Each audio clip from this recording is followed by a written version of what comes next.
Hello everyone, welcome back to my channel. आज हम करने वाले हैं अपना बैंकिंग का नेक्स्ट टॉपिक जो है सेंट्रल बैंक। बच्चों, सेंट्रल बैंक के बारे में जान लेते हैं। सेंट्रल बैंक क्या है? Basically central bank is an apex body that control, operate, regulate and direct the entire banking and monetary structure of a country. Basically central bank बच्चों वो बैंक है जो पूरी कंट्री के अंदर जितना भी बैंकिंग सिस्टम है उसे ऑपरेट करे, उसे कंट्रोल करे, उसे रेगुलेट करे। यानी कि आप ये कह सकते हो कि कोई भी कमर्शियल बैंक अपना एक पैर भी नहीं हिला सकता without permission of central bank. For example आप कह सकते हो कि हमारी कंट्री के अंदर जितना भी पैसा छापा जाएगा, नोट छापा जाएगा, लोगों को दिया जाएगा, मनी सप्लाई करी जाएगी, लोगों से मनी सप्लाई वापस ली जाएगी, इस सब का डिसीजन लेने वाला सेंट्रल बैंक ही होता है। सेंट्रल बैंक हमारी कंट्री के अंदर बच्चों रिजर्व बैंक ऑफ इंडिया है। हम इसके फंक्शन पढ़ लेते हैं। बहुत इंपॉर्टेंट टॉपिक है, एग्जाम में आने के चांसेस 101% है। देखो जी, फंक्शंस ऑफ सेंट्रल बैंक के अंदर सबसे पहला हमारा फंक्शन आ जाता है करेंसी अथॉरिटी। बच्चों देखो, हमारी कंट्री के अंदर, इंडिया के अंदर सिर्फ एक ही बैंक है जिसको नोट छापने की यानी करेंसी की अथॉरिटी है। इसको बैंक ऑफ इशू भी कहा जाता है। आरबीआई के अलावा कोई भी बैंक अपना नोट नहीं छाप सकता। आरबीआई अपने नाम से, रिजर्व बैंक ऑफ इंडिया के नाम से नोट छापता है, जिसपे करंट आरबीआई के गवर्नर के साइन होने कंपल्शन है। आप किसी भी नोट को देखना, उसके आपको एंड में गवर्नर के सिग्नेचर और उसका नाम जरूर मिलेगा, जो कि अथराइज करता है कि ये नोट इंडिया में चलने के लिए लीगल है। देखो बच्चों, करेंसी अथॉरिटी को हम पढ़ लेते हैं। Central bank has the sole authority for issue currency in country. In India Reserve Bank of India यानी कि RBI has the sole right of issue paper currency. यानी कि जितने भी नोट छापे जाएंगे वो सिर्फ आरबीआई छापेगा, छोड़कर सिक्कों को, except 1 rupee coin and except 1 rupee coins and notes, यानी 1 रुपए का सिक्का और नोट, जितने भी सिक्के हैं उसका छापने का पूरा right basically ministry of finance के पास है। बच्चों, जितनी भी पेपर करेंसी है वो आरबीआई छापता है, और जो कॉइन्स है वो भी 1 रुपए का, वो सिर्फ मिनिस्ट्री ऑफ फाइनेंस छापती है। एडवांटेज क्या है बेसिकली सोल अथॉरिटी होने की, नोट छापने की? भैया तुम्हारे पास मशीनें हैं, तुम पे क्या क्या पावर है? It lead to uniformity in note circulation. भैया एक पर्टिकुलर पर्सन है तो मार्केट को ऑब्जर्व करता रहता है कि इंडियन इकोनॉमी में कितना नोट कम है, उतना ही नया छाप दूं। अगर नोट बहुत ज्यादा हो गया तो लोगों से मनी सप्लाई वापस ले लूं, नोट को कम कर दूं, ताकि एक्सेस डिमांड और एक्सेस सप्लाई ना हो जाए। It gives the central bank power to influence money supply. वही जो मैंने आपको बताया, ये मनी सप्लाई को कंट्रोल करने में हेल्प करता है। It enable the government to have supervision and control. Actual के अंदर अगर हर बैंक, हर कमर्शियल बैंक अपने नोट छापने लग जाएगा तो इंडिया में इतनी एक्सेस डिमांड हो जाएगी, इतनी ज्यादा मनी सप्लाई हो जाएगी कि पूछो ही मत। क्योंकि बेसिकली बैंक्स में कंपटीशन हो जाएगा, मैं ज्यादा छापूंगा, मैं ज्यादा छापूंगा। इसलिए अकेला सेंट्रल बैंक हमारे देश के अंदर मनी सप्लाई करता है और पूरा कंट्रोल रखता है इसके ऊपर। It ensure public faith in the currency system.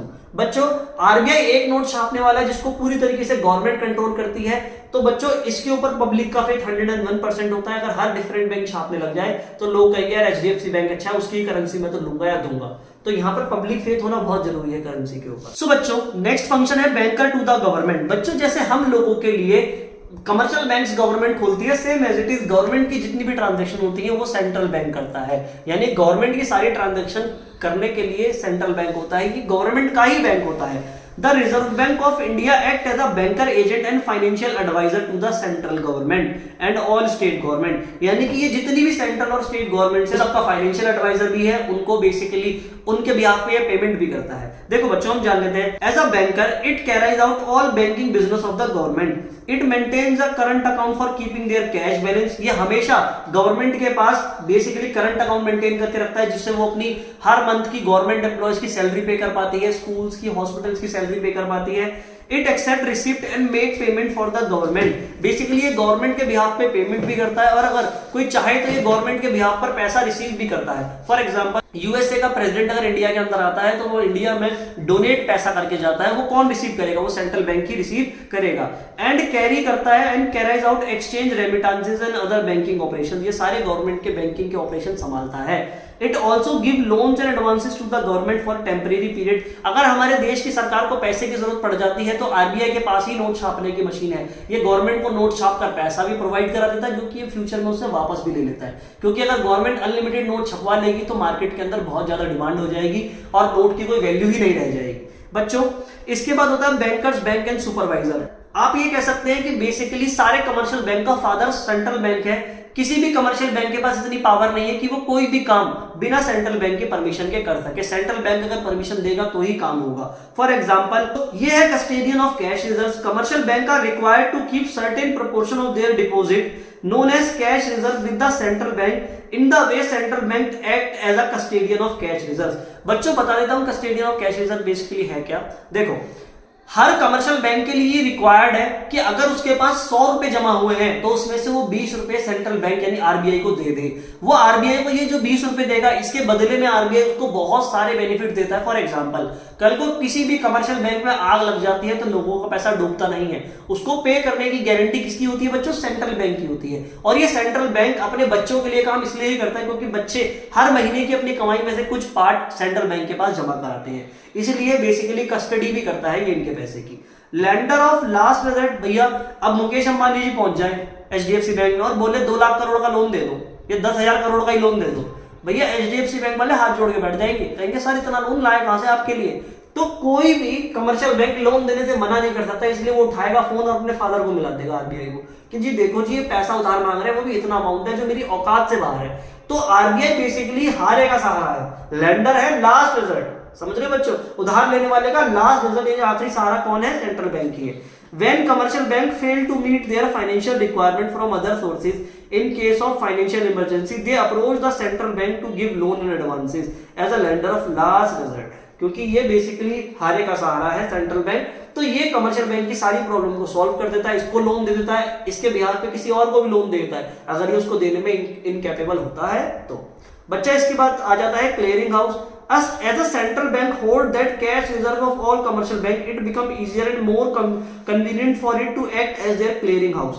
बच्चों देखो, वही मैंने जो आपको अभी बात बोली थी, अगर सेंट्रल बैंक कस्टडी कर रहा है कैश रिजर्व की, कुछ पैसा हर साल हर महीने आपसे ले रहा है आपके डिपॉजिट्स का, तो वो आपका क्लियरिंग हाउस की तरह भी काम करेगा। कल को आप अपनी कोई भी फाइनेंशियल रिक्वायरमेंट को पे नहीं कर पाते हैं तो सेंट्रल बैंक उसको पूरा करेगा। आपका फादर है, अगर आप किसी की गाड़ी का शीशा फोड़ देते हैं और आप नहीं कमाते तो वो पैसा आपसे नहीं आपके फादर से लेगा बच्चों। सेम यही सेंट्रल बैंक के साथ है, समझ गए बच्चों। सो बच्चों, सेंट्रल बैंक हमारी कंट्री की मनी सप्लाई को भी कंट्रोल करता है। इसके कंट्रोल में पूरी कंट्री की मनी सप्लाई रहती है।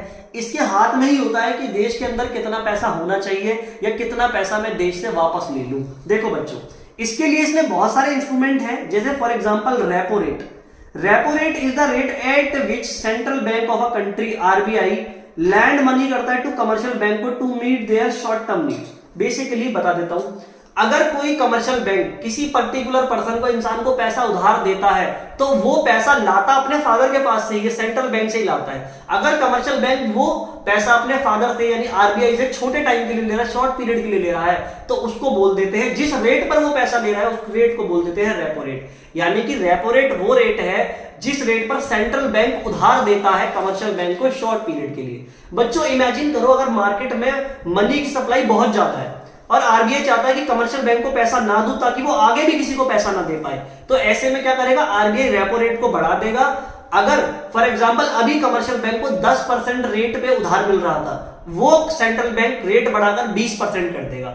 अब कमर्शियल बैंक को 20% पे उधार मिलेगा तो आगे कस्टमर को वो 25 पे देगा। कस्टमर कहेगा भैया इतने महंगे रेट पे तो मैं उधार नहीं ले रहा, तो इससे मनी सप्लाई खुद ब खुद कंट्रोल हो जाएगी। देखो जी, ये क्या कहता है इसके बाद, and increase in repo rate increase the cost of borrowing. अगर रेपो रेट बढ़ जाती है तो उधार लेना बहुत महंगा हो जाता है सेंट्रल बैंक से, जिस वजह से कमर्शियल बैंक इंक्रीज कर देता है देयर लेंडिंग के रेट।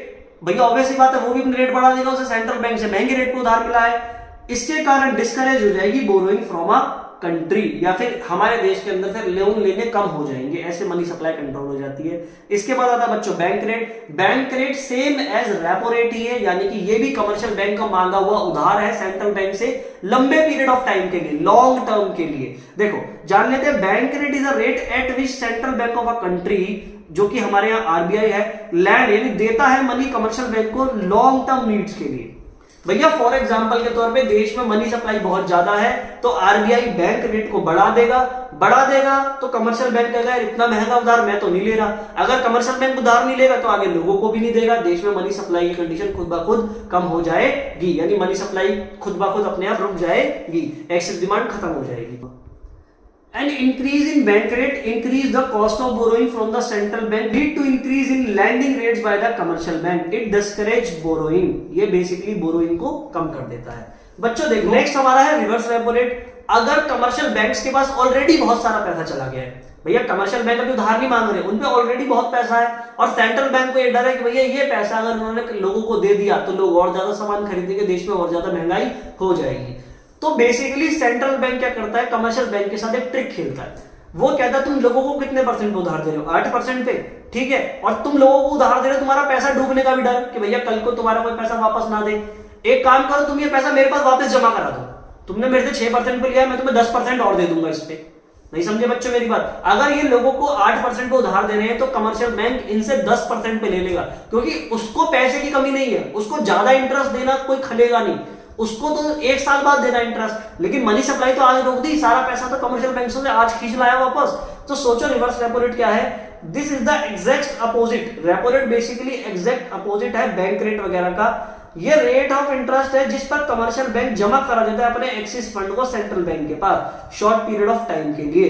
क्यों जमा करा देता है? ताकि वो लोगों को ना दे पाए, सेंट्रल बैंक से इंटरेस्ट देता है, फ्री में नहीं लेता पैसा। When reverse repo rate is raised, basically अगर रिवर्स रेपो रेट बढ़ जाती है तो कमर्शियल बैंक अपना पैसा लोगों को देने की बजाय सेंट्रल बैंक के पास जमा कराने लगेंगे। लोगों के पास पैसा नहीं जाएगा तो एक्सेस डिमांड भी नहीं होगी और मार्केट में मनी सप्लाई कंट्रोल हो जाएगी। Their fund with the central bank, this has the negative effect of lending capability of commercial bank. Same as it is उल्टा है, अगर लोअर कर देगा रिवर्स रेपो रेट तो मनी सप्लाई बढ़ जाएगी, ऑब्वियस सी बात है। कम कर दिया तो लोग कमर्शियल बैंक को क्यों देंगे, लोगों को देंगे ना, उनसे पैसा कमाएंगे, लोगों को पैसा जाएगा तो मनी सप्लाई बढ़ जाएगी। सो बच्चों नेक्स्ट हमारा पार्ट आ जाता है इसके अंदर open market operation. Open market operation refers to buying and selling of government securities by central bank to public and commercial bank. Open market operation में basically central bank time to time अपनी बहुत सारी securities market में निकालता रहता है, जिसमें से सबसे इनकी फेमस जो सिक्योरिटी वो है ट्रेजरी बिल। जैसे ही मार्केट के अंदर बहुत ज्यादा डिमांड होती है, यानी लोगों के पास बहुत ज्यादा पैसा, लोग बहुत ज्यादा बाइंग कर रहे हैं, तो ये ट्रेजरी बिल को बेच देगा। ट्रेजरी बिल को बेच देगा, लोगों से पैसा ले लेगा, लोगों के हाथ में एक पेपर दे देगा जिसका नाम है ट्रेजरी बिल, जिसपे उनको इंटरेस्ट मिलता रहेगा। लोग सोचेंगे हमने पैसा इन्वेस्ट करा है, एक्चुअल में आरबीआई ने मनी सप्लाई को कंट्रोल कर लिया है, आपसे पैसा छीन लिया है। It does not matter whether the securities are bought or sold to public or bank because ultimate amount still be deposited and transferred from some banks. चाहे आप वो सेंट्रल बैंक बेसिकली सेल कर दे, अगर वो सेल कर रहा है तो क्या हो जाएगा, रिड्यूस हो जाएगा reserve of commercial bank. Basically उसने सेल करी तो कमर्शियल बैंक और लोग खरीदने आ जाएंगे, लोगों के पास से पैसा कम हो जाएगा। और अगर वो परचेज कर रहा है तो लोगों को पैसा वापसी दे देगा और वापस मनी सप्लाई बढ़ जाएगी। सेल और परचेज करके वो मनी सप्लाई को बढ़ा भी सकता है और घटा भी सकता है, तो यानी कि मनी सप्लाई पूरे तरीके से सेंट्रल बैंक के कंट्रोल में रहती है। बच्चों अब आ जाती है legal reserve requirement. Legal reserve requirement बहुत इंपॉर्टेंट है, इसके अंदर 2 टाइप की रेशियो आती है। लीगल रिजर्व रिक्वायरमेंट यानी एलआरआर 2 चीजों से मिलकर बना है। एलआरआर इज इक्वल टू होता है सीआरआर प्लस में एसएलआर। जान लेते हैं बेसिकली क्या होता है। देखो बच्चों, सबसे पहला आता है cash reserve ratio. It refers to a minimum percentage of net demand and time liability to be kept by commercial bank with central bank. Cash reserve ratio वो पैसा है जो हर कमर्शियल बैंक को सेंट्रल बैंक के पास जमा कराना पड़ता है। भैया ये सेंट्रल बैंक इनके फादर है, तो ऑब्वियसली बात है एक पर्टिकुलर पैसा सेंट्रल बैंक को देना पड़ेगा। कभी भी जरूरत पड़ेगी तो सेंट्रल बैंक इनकी मदद करने के लिए खड़ा रहेगा। अगर सोचो मनी सप्लाई बहुत ज्यादा है तो सेंट्रल बैंक क्या करेगा, सीआरआर को बढ़ा देगा। कमर्शियल बैंक ज्यादा पैसा आरबीआई के पास जमा कराएगा तो उसके पास खुद उधार देने के लिए कम बचेगा। सेम एज इट एसएलआर होता है। It refers to a minimum percentage of net demand and time liability which commercial bank are required to maintain with themselves. भैया सेंट्रल बैंक बोलता है कमर्शियल बैंक से तुम कुछ पैसा अपने पास भी रखो। मेरे पास तुमने फॉर एग्जांपल कमर्शियल बैंक के पास 100 रुपए जमा हुए, उस 100 रुपए 20 रुपए अगर तुम मेरे पास जमा करा रहे हो तो 20 रुपए तुम अपने पास भी रखो। कल को कोई तुमसे वापस मांगने के लिए आ गया, विड्रॉ करने के लिए आ गया, तो मेरे पास आओगे हाथ फैलाने के लिए? नहीं, कुछ पैसा मेरे पास रिजर्व में रखो, कुछ पैसा अपने पास रिजर्व में रखो और बाकी बचा हुआ पैसा उधार दे दो। यानी कि 100 रुपए में से 20 अगर सेंट्रल बैंक के पास है तो 20 कमर्शियल बैंक अपने पास भी मेंटेन करेगा, और जो कमर्शियल बैंक अपने पास मेंटेन करेगा उसको बोला जाएगा स्टैट्यूटरी लिक्विडिटी रेशियो। अगर मार्केट में मनी सप्लाई बहुत ज्यादा है तो एसएलआर बढ़ा दी जाएगी, क्योंकि सेंट्रल बैंक को देने के लिए पैसा भी ज्यादा चाहिए होगा और खुद के पास रखने के लिए भी पैसा ज्यादा चाहिए होगा, तो हम उधार खुद ब खुद कम देंगे। उधार कम देंगे तो मनी सप्लाई भी कम हो जाएगी। बच्चों सीधी सी बात है कि सीआरआर एसएलआर से भी ये मनी सप्लाई को कंट्रोल कर ले। नेक्स्ट आ जाता है बच्चों मार्जिन रिक्वायरमेंट। मार्जिन होता क्या है मैं आपको बता देता हूं। फॉर एग्जांपल अगर आप बैंक के पास 10 लाख रुपए उधार लेने के लिए गए तो बैंक आपसे बोलेगा भाई एक काम करो, 6 लाख रुपए की कोलेट्रल ले आओ। कोलेट्रल का मतलब होता है कुछ गिरवी रखने के लिए ले आओ। अगर बैंक आपसे 6 लाख रुपए का कोलेट्रल मांग रहा है तो सिर्फ आपको 4 लाख की तो उधार दे रहा है। आप ध्यान से सोचो, जब आपने 10 लाख रुपए लेने के लिए 6 लाख की अपनी चीज जमा करा दी तो आपको एग्जैक्ट 4 लाख का लोन मिला। अगर कल को मार्केट में मनी सप्लाई बहुत ज्यादा होती है तो कमर्शियल बैंक को पता है क्या बोल दिया जाएगा कि आप कोलेट्रल 8 लाख का मांग लो। यानी सेंट्रल बैंक ऑर्डर दे देगा कि 10 लाख का उधार मांगे तो 8 लाख की कोलेट्रल मांग लो। अब कोई इंसान सोचेगा यार 10 लाख उधार लेने के लिए 8 लाख अपनी जेब से देने पड़ रहे हैं, 8 लाख की सिक्योरिटी देनी पड़ रही है, फिर इसको इंटरेस्ट भी देना पड़ेगा। इससे अच्छा मैं एक काम करता हूं, ये जो मैं कोलेट्रल में 8 लाख रुपए की चीजें दे रहा हूं इसे बेच ही देता हूं, जब पैसा होगा दोबारा खरीद लूंगा। और वैसे वाले बिजनेस में तो लगा रहा हूं। तो यहां पर मनी सप्लाई अगर बहुत ज्यादा हो जाती है तो मार्जिन रिक्वायरमेंट बढ़ा दी जाती है। मार्जिन रिक्वायरमेंट डिफरेंस है अमाउंट ऑफ लोन और जो आपने सिक्योरिटी ऑफर करी है यानी कोलेट्रल के अमाउंट का। फॉर एग्जांपल आपने उधार मांगा 10 लाख का, कोलेट्रल दिया है, गिरवी रखा है 8 लाख रुपए का सामान, तो 2 लाख का उधार मिल रहा है नेट, वही मार्जिन है आपका। देखो बच्चों, margin is the difference between the amount of loan and market value of the security offered by the borrower against the loan. देखो जी बिल्कुल सही बात है। If margin fixed by the central bank is 40%, then commercial bank are allowed to give a loan only 60% of the value of security। यानी कि अगर आपने 40% value का चीज जमा कराई है तो आपको 60% पैसा और ऊपर मिल जाएगा। यानी कि 10 लाख में से 4 लाख की चीज जमा कराई तो 6 लाख आपको मिल जाएंगे ऊपर से, उस 4 लाख को जोड़कर 10 लाख टोटल मिल जाएगा। लेकिन 4 लाख की तो चीज आपने बैंक को दे ही दी ना बच्चों। देखो, an increase in margin reduce the borrowing capacity and money supply. अगर बेसिकली मार्जिन बढ़ा दिया जाता है तो भैया इतना कोलेट्रल कोई इंसान लाएगा वहां से, मनी सप्लाई खुद ब खुद कम हो जाएगी।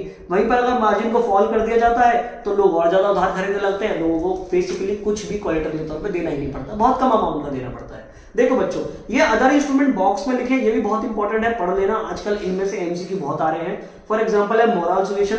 ये क्या है? This is a combination of persuasions and pressure that central bank applies on their bank in order to get act in manner in line with the policy. Basically moral suasion कुछ भी नहीं है, ये बेसिकली प्रेशर्स हैं जो central bank commercial बैंकों के ऊपर डाल देता है। फॉर एग्जांपल भैया अगर कमर्शियल बैंक को रेस्ट्रिक्ट कर दिया जाए तो उधार मत दो, तो कमर्शियल बैंक आपसे इतनी फॉर्मेलिटीज कराने लग जाएगा ना कि भैया डेथ सर्टिफिकेट लेके अपने फादर का, प्रॉपर्टी के पेपर, पावर अटॉर्नी, आधार कार्ड, पैन कार्ड, एफिडेविट, 50 चीज मंगवा लेगा। इतना आपको फ्रस्ट्रेट कर देगा कि आप उधार लो ही मत, क्योंकि ये मोरल सुएशन के ऑर्डर सेंट्रल बैंक के दिए हुए हैं। अगर मनी सप्लाई ज्यादा है तो मोरल सुएशन ज्यादा कर दिया जाता है कि लोग उधार ना लें। अगर मनी सप्लाई कम है तो मोरल सुएशन भी कम कर दिया जाए, जितनी जल्दी हो सके लोगों का लोन पास करके उनको दो, खर्चे पैसा। देखो, सेलेक्टिव क्रेडिट कंट्रोल बच्चों, इसके अंदर क्या होता है? सेलेक्टिव क्रेडिट कंट्रोल का मतलब होता है अगर मार्केट में मनी सप्लाई ज्यादा होती है तो बैंक आपको किसी भी फालतू के काम के लिए पैसा देना बंद कर देता है। आजकल बच्चों हर चीज का लोन है, marriage loan, car loan, bike loan, home loan, in fact foreign tour के भी लोन्स हैं, एजुकेशन के भी लोन्स हैं। तो जैसे ही आरबीआई को लगता है कि मार्केट में मनी सप्लाई बहुत ज्यादा है, वो पहले ही कमर्शियल बैंक को इंस्ट्रक्शन देता है कुछ सेलेक्टिव पर्पस के लिए पैसा उधार दो। सिर्फ एजुकेशन जो कि देश की इकोनॉमी के लिए कंट्रीब्यूट करने वाली है उसके लिए उधार दो, बाकी सारी चीजों के लिए उधार पास ही मत करो, लो दो ही मत लोन, इतनी रिक्वायरमेंट मांग लो बंदा फुलफिल ना कर पाए। तो यहाँ पर सेलेक्टिव क्रेडिट कंट्रोल में क्या आता है? Under selective credit control RBI give direction to other banks to give और not to give credit for certain purposes to a particular sector. This method can be applied in both positive and negative manner. In positive manner it means using measure to channelize credit to priority sectors, यानी कि यहाँ पर सिर्फ उनको ही उधार दिया जाएगा जिनको प्रायोरिटी पे रखा गया है। बच्चों, the priority sector include small scale industry, छोटी सेक्टर्स को दे दो, एग्रीकल्चर को दे दो, फालतू के कामों के लिए उधार मत दो। यहाँ पर बच्चों हमारा सेंट्रल बैंक पूरा खत्म हो जाता है। तो इसी के साथ हमारा ये चैप्टर खत्म होता है। जितना मैंने बात कराया उतना आप लर्न कर लीजिएगा। आई होप आपको सारी चीज समझ में आई होगी। मेरे साथ ऐसे ही जुड़े रहिए, तो मेरी वीडियोस को लाइक कीजिए, मेरे चैनल को सब्सक्राइब कीजिए। Thank you so much.